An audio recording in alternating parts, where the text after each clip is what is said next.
Friend చూడండి మన మినపగుళ్ళ బెల్లంతో చేసిన సున్నుండలు ఎంత టేస్ట్ ఎంత బాగా వచ్చాయో చూడండి. మీకైతే చూపిస్తా,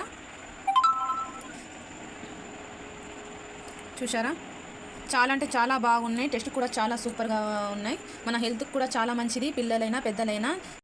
friend welcome back to my channel. మీరు చూస్తున్నది హారిక కిచెన్. ఫ్రెండ్ చూడండి, నేనైతే మినప్పప్పుతో సున్నుండలు చేస్తున్నా. నేనైతే ఇదే ఫస్ట్ టైం అన్నట్టు చేయడం, ఎందుకంటే నేను ఇంతకుముందు ట్రై చేసిన కానీ వీడియోలు అయితే పెట్టలేదు. ఓకేనా ఫ్రెండ్, మనం సున్నుండలు ఎలా చేయాలో చూద్దాం. ఫస్ట్ అయితే మనం సున్నుండలకు ఇలా పొట్టుపప్పు తీసుకోండి.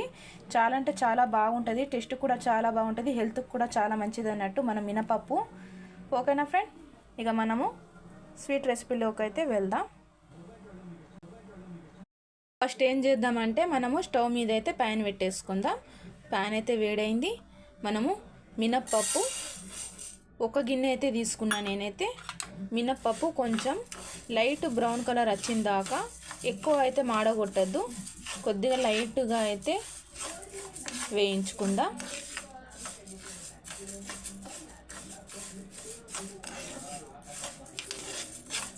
ఇలా దోరగా వేయించుకోవాలి.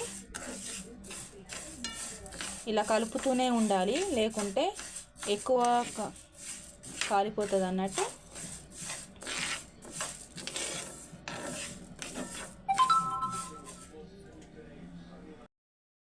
చూడండి, ఇలా లైట్గా అయితే ఇలా వేయించుకోవాలి. మనము మినప్పప్పు వేయిస్తూ స్మెల్ మాత్రం చాలా బాగా వస్తుంది.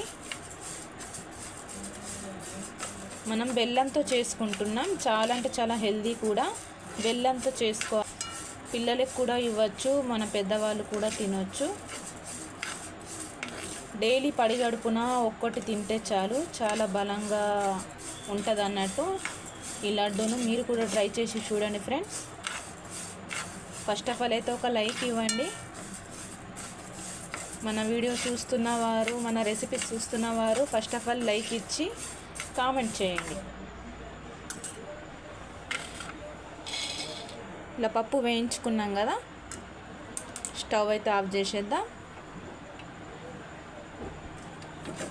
పప్పును కొంచెం చల్లారిన దాకా ఒక బౌల్లో తీసుకుందాం.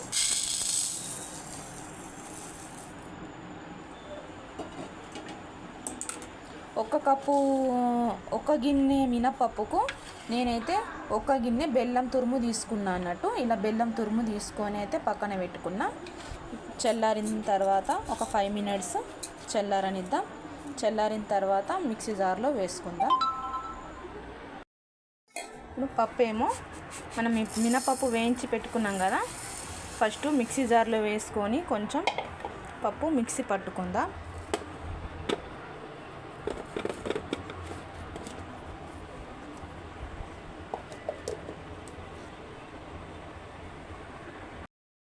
చూడండి, ఇలా మెత్తగా పట్టుకోవాలి.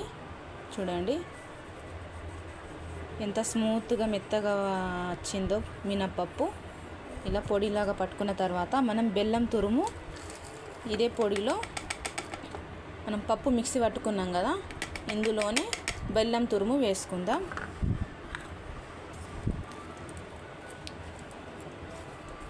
ఫస్ట్ పప్పు పట్టుకున్న తర్వాత బెల్లం తురుము వేసి మిక్సీ పట్టుకోవాలి.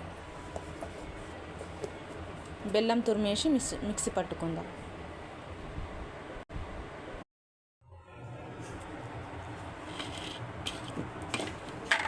చూడండి, మనం బెల్లం వేసి పట్టుకున్నాం కదా, ఎంత మంచిగా వచ్చిందో.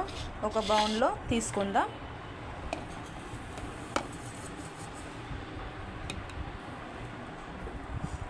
బెల్లం తురిమేసి మనం మినప్పప్పు పట్టుకున్నాం కదా, ఒక బౌల్లో ఇలా తీసేసుకోవాలి. మనము బెల్లం తురుములో సున్నుండలకు ఇలా నెయ్యి వేసుకోవాలి.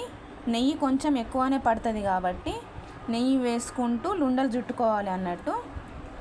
చూడండి, నేనైతే ఇగో ఇలా ఒకటైతే చేసిన, మీకు ఇంకోటైతే చూపిస్తా.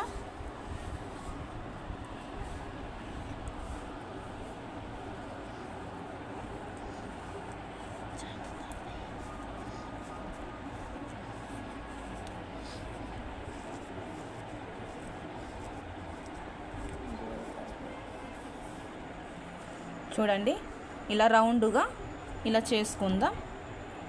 కొంచెం నెయ్యి ఎక్కువనే పడుతుంది కాబట్టి అన్నీ ఇలాగే చేసుకున్న తర్వాత చూద్దాం.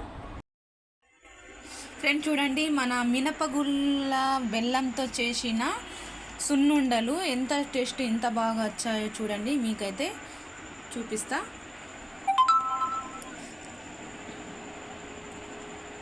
చూసారా, చాలా అంటే చాలా బాగున్నాయి. టేస్ట్ కూడా చాలా సూపర్గా ఉన్నాయి. మన హెల్త్కి కూడా చాలా మంచిది. పిల్లలైనా పెద్దలైనా చాలా పిల్లలకైతే మనం కళ్ళు మూసి కూడా ఇవ్వచ్చు. చాలా బాగా ఉంటాయి, హెల్త్కి కూడా చాలా మంచిది అన్నట్టు. ఓకేనా ఫ్రెండ్, మన సున్నుండల రెసిపీ, స్వీట్ రెసిపీ మీకు నచ్చితే లైక్ చేయండి, కామెంట్ చేయండి, షేర్ చేయండి. ఫస్ట్ ఆఫ్ ఆల్ అయితే ఒక లైక్ ఇవ్వండి. కొత్తగా చూసిన వారు సబ్స్క్రైబ్ చేసుకోండి. ఓకేనా ఫ్రెండ్.